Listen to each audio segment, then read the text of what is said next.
Alright, so next we got to talk about change of state. And this is what's really interesting is refrigeration is all about change of state. We'll do this with a blue. Purple, bluish. Anytime a substance changes state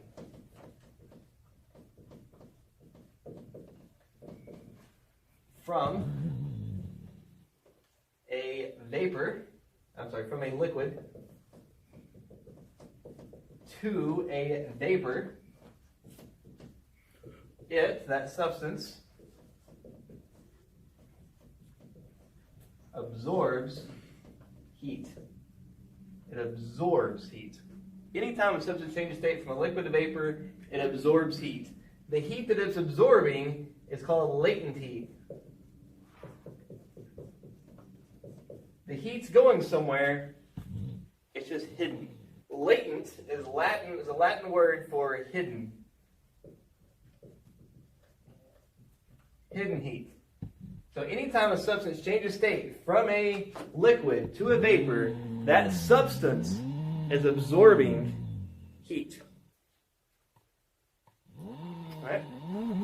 Anytime a substance changes state from a liquid to vapor, it absorbs heat. So we got a little experiment for you. If you have a cut in your hand, you don't have to do this, but hold out your hands. And I'm just going to put just a little bit of this on here. As long as you don't have a cut in your hand, the experiment works. And if you want, you can casually blow across the hand if you want. Oops, a little bit too much there. Pay attention.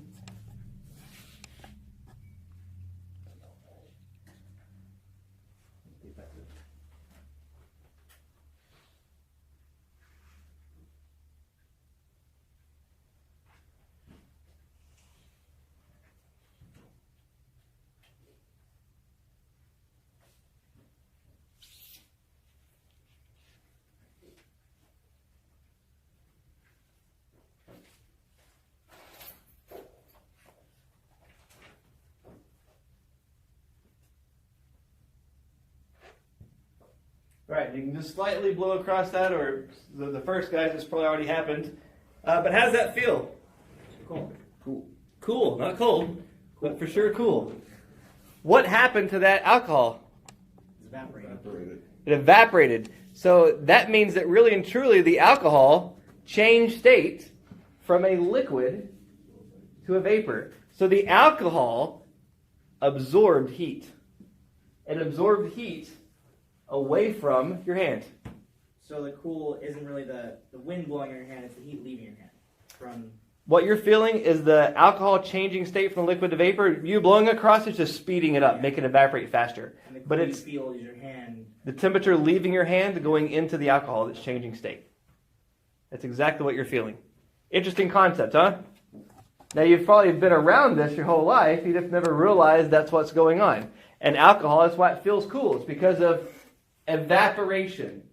So this, anytime a substance changes state from a liquid to vapor, it absorbs heat. This is evaporation. Also, another word for that is boiling. Evaporation or boiling. So before we get to the word boiling, we're just going to focus on evaporation. Is evaporating substance changing state from a liquid to vapor? Yes. So if you have water on a towel, and the water evaporates off the towel, is it changing state from a liquid to vapor? Yeah. Yes.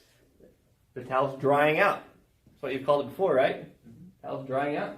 So ridiculous. Think about when you take a shower now. Anybody know what the temperature is of their water when they take a shower? The water temperature? 110 sounds good. I'm not a plumber. I don't know the exact temperature of the water. But your body temperature, what is your body temperature? 98. About 98 something. So we know that when you take a shower, the water feels warm, right? Yeah. So that means the temperature of that water has to be higher than your body temperature. So I don't know exactly what it's at, but it has to be a higher temperature than our body to feel the heat. The heat's leaving the water going into our body. So the water has to be warmer. So let's just say 110. Okay?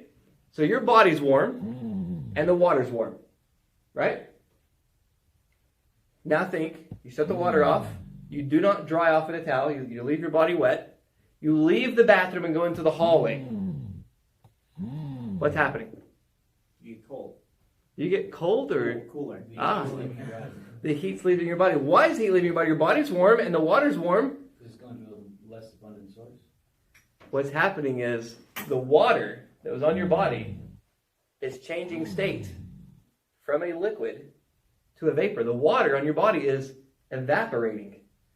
The heat from that water is absorbing heat as it evaporates. And that's cooling your body off. You guys heard of evaporative coolers? You guys probably call them here, I think, swamp coolers, but the proper name is evaporative cooler. The water is running across those pads. As you pull air across those pads, the water evaporates. As the water is evaporating, it's changing state from a liquid to a vapor. And anytime a substance changes state from a liquid to a vapor, that substance absorbs heat. It's a cooling effect. That's one reason that people say it's a dry heat. This is why it's important. Because here in Vegas, we have a dry heat. The water that we drink, there's water on our skin. Whether we're sweating or not, there's still water on our skin. And that water is changing state from a liquid to a vapor in the air. The drier the air is, the faster that happens. So the water from our skin is evaporating. That's a cooling effect. In the summer, if it's hot, you ever sprayed yourself with water? It's not the water that's cooling you off as much as it is the water evaporating. Changing state from a liquid to vapor, that water is absorbing heat.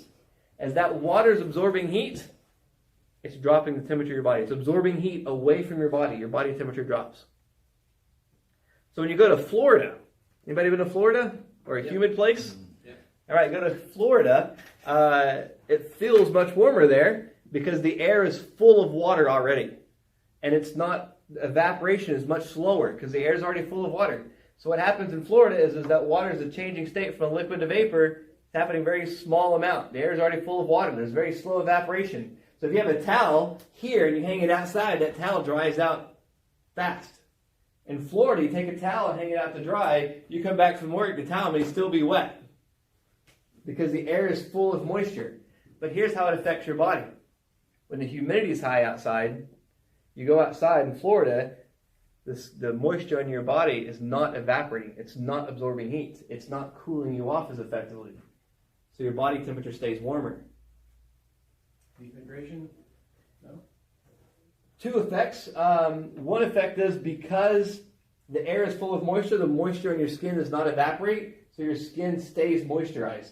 Your skin typically looks younger in a humid climate. Where here, it may feel cooler because of the evaporation's happening, but your skin can become damaged if you don't drink enough water to replenish it, because that water is evaporating at a very fast rate, and you can definitely become dehydrated quicker here, plus skin damage here.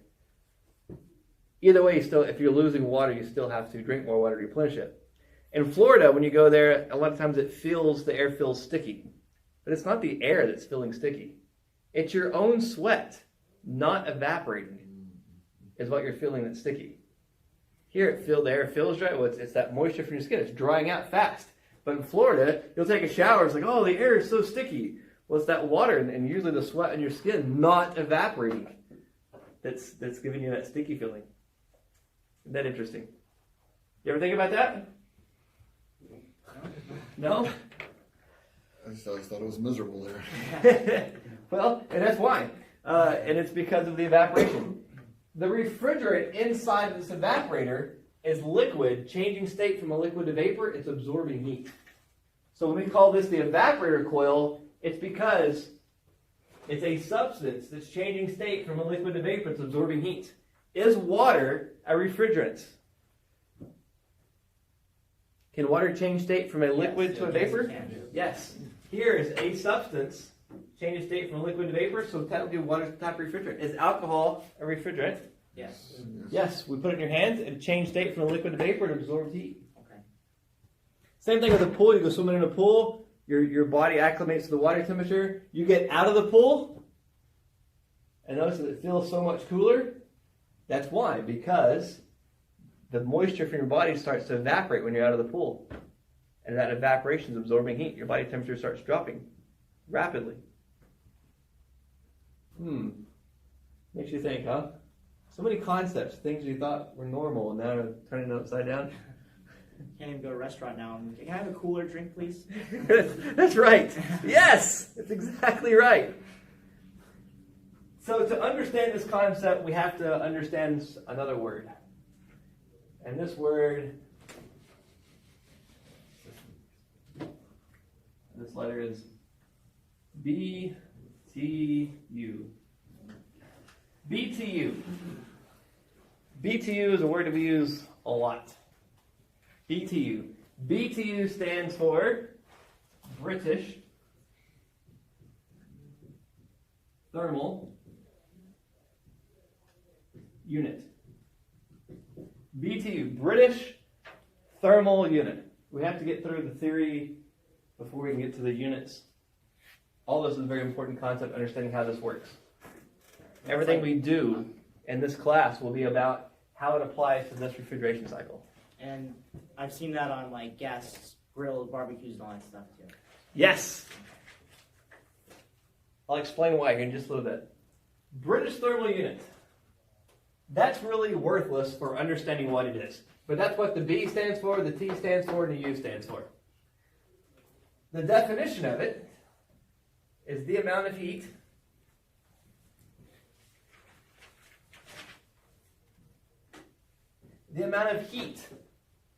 So right there we know that BTU is a measurement of Energy. heat energy. Heat energy. It is a measurement of energy. For what we're going to be using for is a measurement of heat energy. BTU, the amount of heat. Now, that's not the whole definition, but that's the most important part of it. It's a measurement of heat. The amount of heat required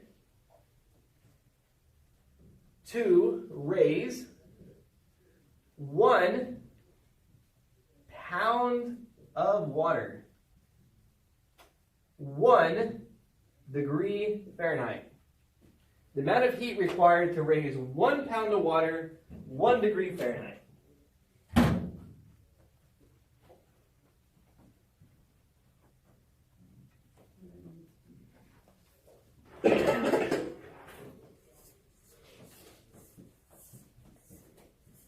Grab a scale real quick. I'll help you guys understand it. Think about that just 1 second. Real fast.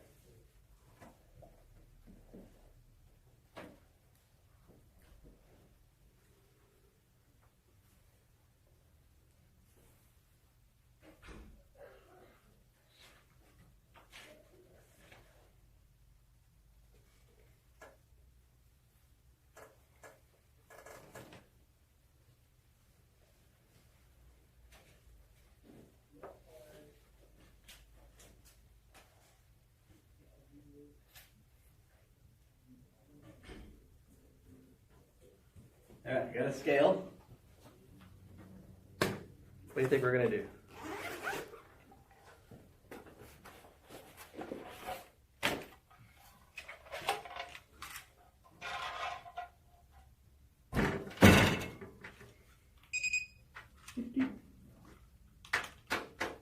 Sound good? And add a heater.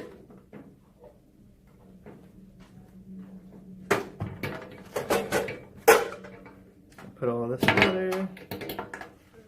A little bit short. You're going to get a couple pounds of water.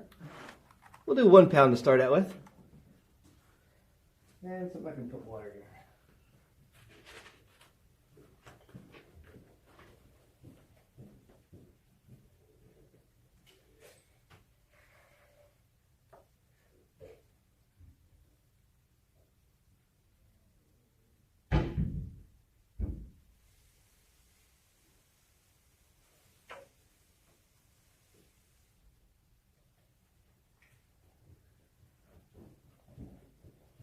Right, so on this scale, I'm going to, it's called the tare. Really what it just means is we're going to zero it out. So everything that's on here, I'm going to press the 0 button, tears it out. There's nothing on it. It shows 0 pounds. And I'm going to weigh in 1 pound of water.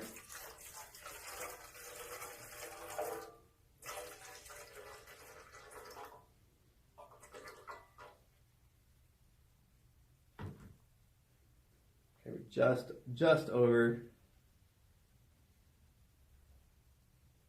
a pound.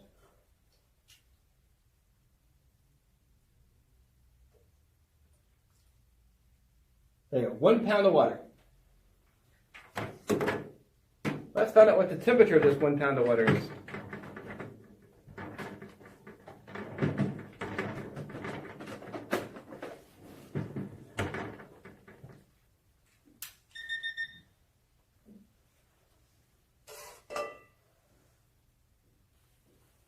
Give it a minute.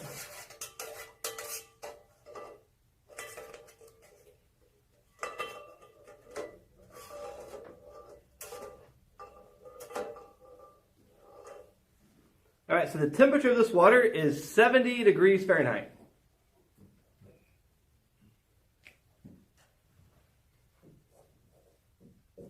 How much water is in there?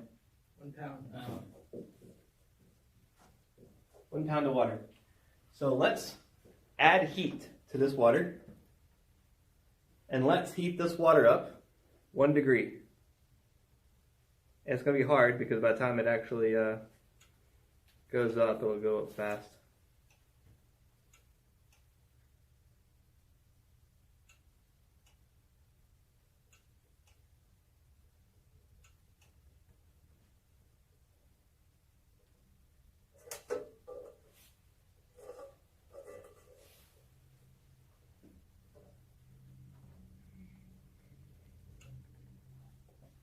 Almost there, 70.7.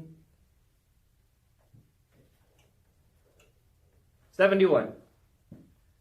The temperature of the water went from 70 to 71 degrees Fahrenheit. How many degrees did I heat that water? 1.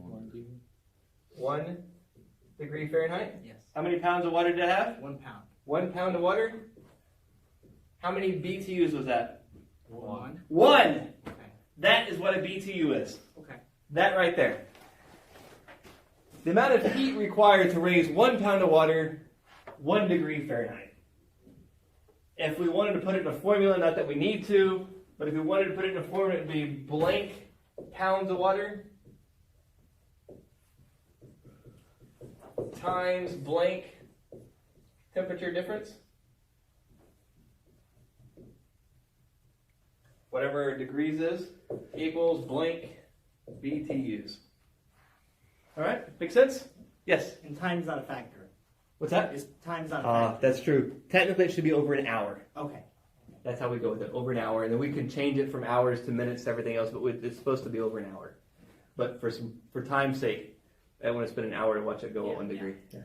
So a 5,000 BTU stove could technically raise 5,000 pounds of water 1 degree over an That's exactly right. That's exactly right. That's exactly right. Let's say I have a water heater. Right? Yep. People have water heaters? Let's have a water heater. Anybody know what size their water heater is? What? Gallons. Usually gallons. So many gallons? 60. 60 gallon? Usually most people have like a 50 gallon, but we can go 60. Let's go with the 60 gallon water heater. 60 gallon water heater. All right, you may know how much a pound of water weighs. 8 pounds? I'm sorry, a pound of water weighs a pound. You may know what a gallon of water weighs. 8 pounds. It's like 8.3 pounds. 1 gallon of water weighs 8.3 something pounds. Can you believe that? So let's put 8.3. What's 60 times 8.3? You don't have to do this math. I'm just trying to prove a point. If somebody has a calculator on their phone, that'd be great, because I suck at math. 500. So that means we have approximately 500 pounds in that water heater. When you see water heaters installed, it's important that that has a base that's installed well, and they see them strapped to the wall. This is why, because that 60-gallon water heater weighs about 500 pounds. It's a lot of weight. That's just the water in it, not including the water heater itself. All right, so let's say that water was at 70 degrees Fahrenheit, and you said you took a shower, you wanted at 110, so let's just, that's a mixture, so let's go a little higher, let's go 130. So it's from 70 degrees to 130. So we have 500 pounds. What's 130 minus 70? 60. That's a 60-degree temperature difference. So if I wanted to make that happen within an hour, what's 500 times 60? 3,000. I would need 3,000 BTUs to make it happen. Over an hour. Over down. Now, if you had 6,000, would it be faster? Yes. Okay. We could do it in a short amount of time. Yep. Just to give you an idea what a BTU is. That's what a BTU is. It just gives some value to what this number means. We throw this number out there, we want to have it make sense to at least some point. So far, so good? Yep. Questions yet? All right, so BTU, not too much, but let's put it to something that makes more sense. That water, is that room temperature? Yes. Okay, the temperature of this room is 74 degrees. Temperature of this room is 74 degrees Fahrenheit. Let's say I want to heat that water up to 200 degrees. Now that water is just barely under a pound, or maybe it's just barely over a pound, I can't remember exactly, but it's about pretty close to a pound of water right there. How many BTUs would it take to take that 1 pound of water from 74 to 200? 126.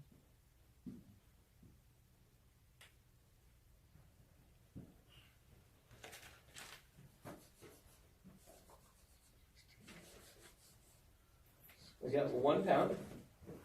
200 minus 74. 116. Yeah. What? 126.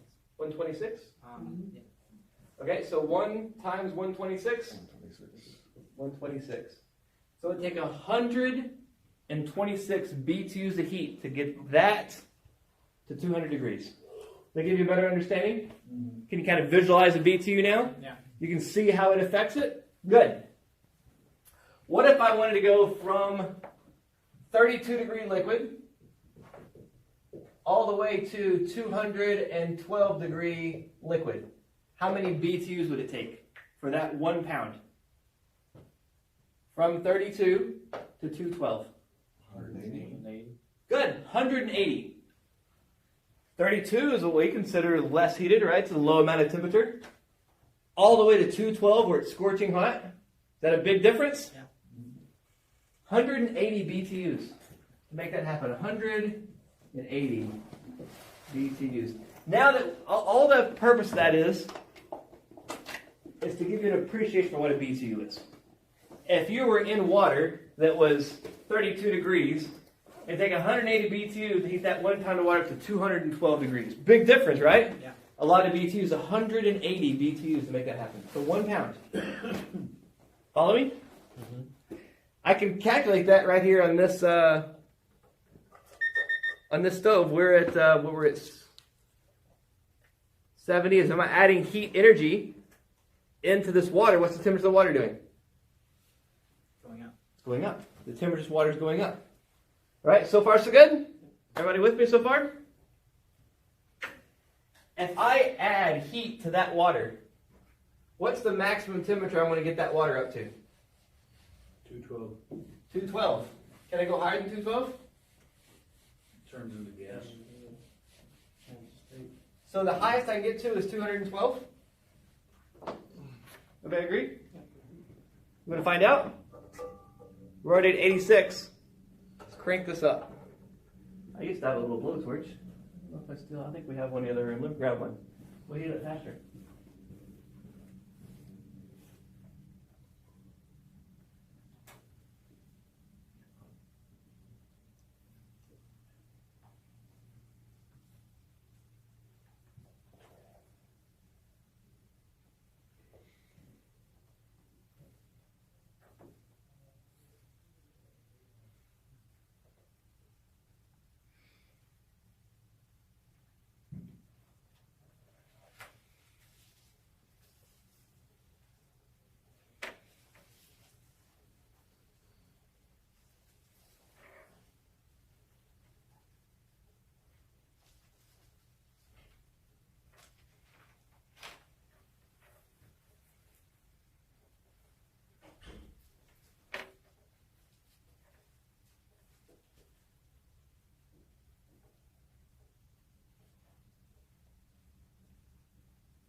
We're up to 111, 112. So what's happening right now? Getting warmer. The heat from our little cooker here is going into the water, and the temperature of the water is going up. So in other words, I'm adding BTUs of heat into this water. I'm putting BTUs of heat into the water. 120.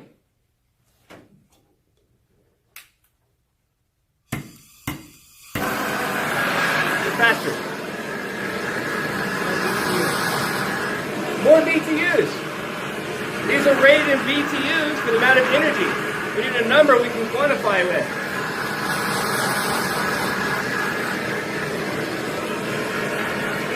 $130.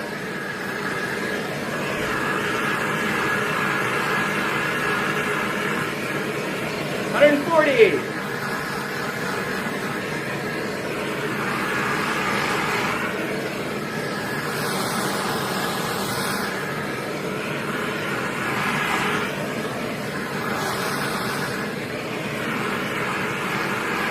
$150.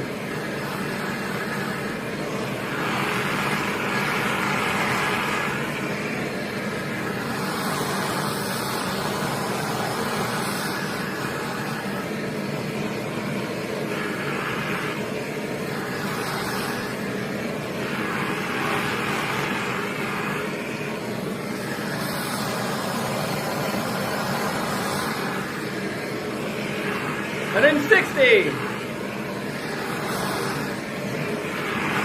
$170. Am I adding BTUs? Absolutely.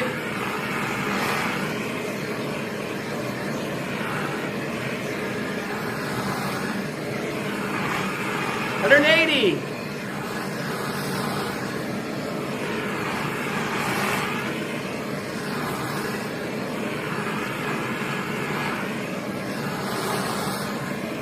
$190.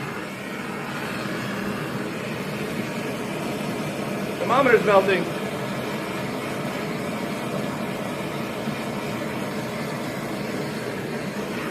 $200.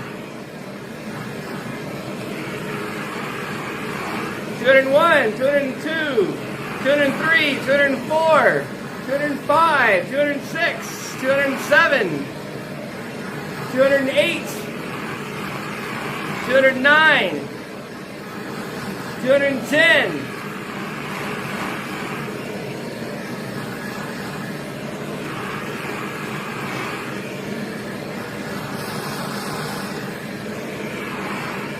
$210.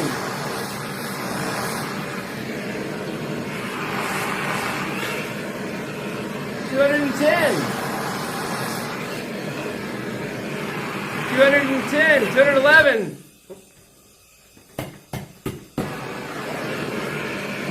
$212.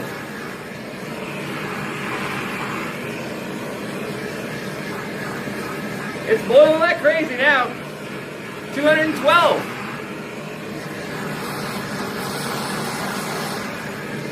$212. Boiling. $212. $212.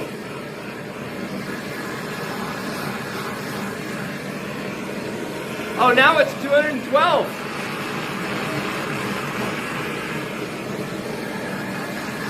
$212.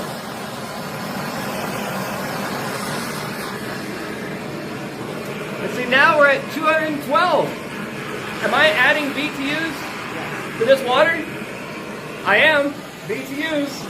Adding it to water. The temperature is not changing. 212. Am I putting BTUs into the water? So I'm adding heat to the water, right? The temperature is the same, 212. What's the water doing? Boiling. Scientifically, what's the water doing? Changing state from a liquid to a vapor. What's the water doing? The water is absorbing the heat. The heat is going in, but the change of state is absorbing heat. Let's find out what's happening on our scale. Now it's going to be a little off because I dropped that thermometer in there.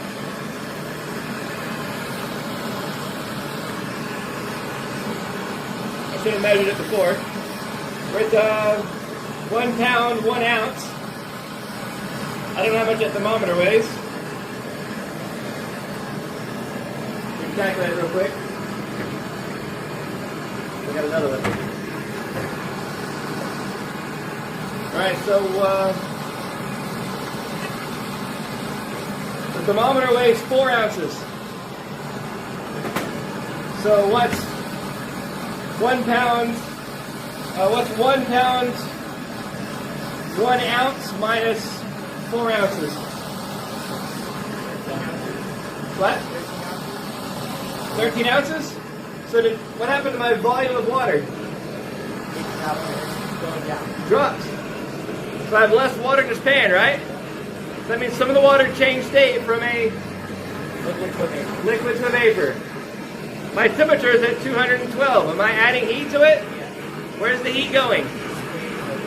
Change of states from a liquid to a vapor.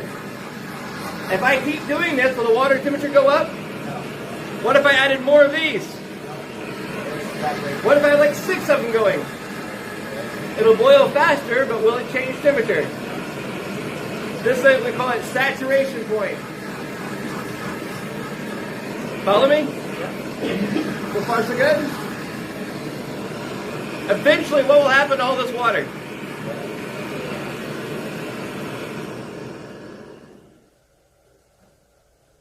Eventually, the water will evaporate. But it will not go above 212. Because the water is changing state from a liquid to a vapor. The water changing state from liquid to vapor is absorbing heat. I'm putting heat into it, but the change of state's absorbing heat. So it's keeping it cool. Boiling is a cooling effect. This water boiling is keeping itself cool at 212. No matter how much more heat I add, it'll boil faster, but the boiling, the changing state from a liquid to vapor, is absorbing heat, keeping itself cool. All the steam you see right here, latent heat. The heat's there, it's hidden. The water changed state. Make sense? Interesting? Yes. All right, so let's apply this to give you an appreciation of what's going to happen. How many BTUs of heat energy would it take to make that water go from 212 degrees Fahrenheit liquid to 212 degrees Fahrenheit vapor? 1 pound. How many BTUs would I have to put into this to make it all evaporate? What do you think? I'm not sure. What? What do you think? Not sure. What do you think? 212. 212. Okay. That's a number. Let's write it down here. You think 212? 212 BTUs. What do you think? Okay. What do you think? What do you think? 212. Okay. What do you think? 0. 0. Because we're not changing temperature, right? It's a good answer. What do you think? 212. That'd be 212. 212. 2000. 2000. I like it. 2000. 2000 BTUs. What do you think? No idea. No idea? Maybe 0. 0. All right, so we got several for 212, a few for 0, one for 2000. To take 1 pound of water from liquid to the same exact temperature in vapor,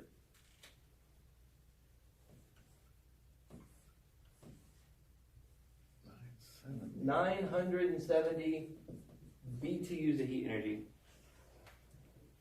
970 BTUs.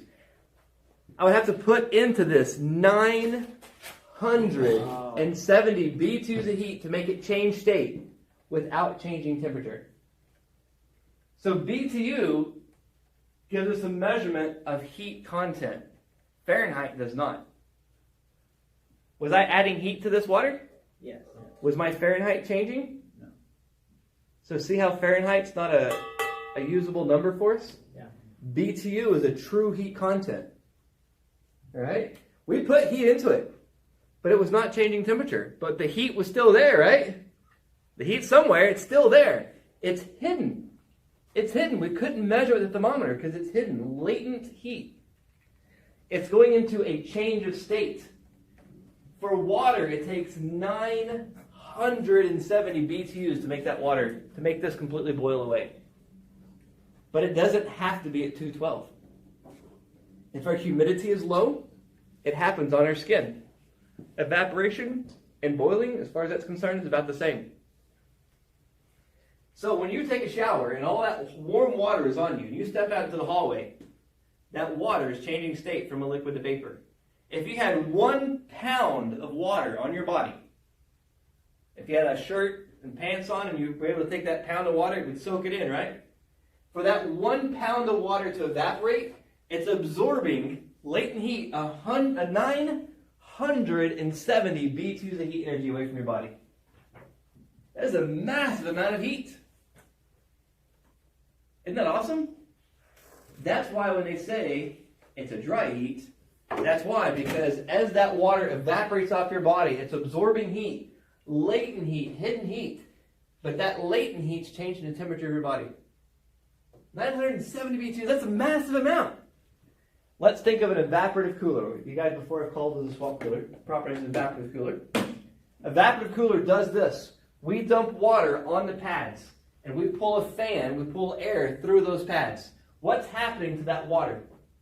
It's evaporating. It's evaporating, which means it's changing state from a liquid to a vapor. It's absorbing, the water's absorbing heat. For every 1 pound of water that evaporates in an evaporative cooler, it absorbs 970 BTUs of heat energy. So if I have air, and I take BTUs out of the air, 970 BTUs out of the air, is the temperature of the air going to drop? Yes. Yes. Where did the heat go? In the latent heat, the steam and the The water. heat's still in the air though, right? Mm-hmm. But it's hidden. It's hidden. It's latent heat. It's hidden. But the temperature of the air dropped. Right? Let's look. Go to the lab. Let's look at this evaporator cooler.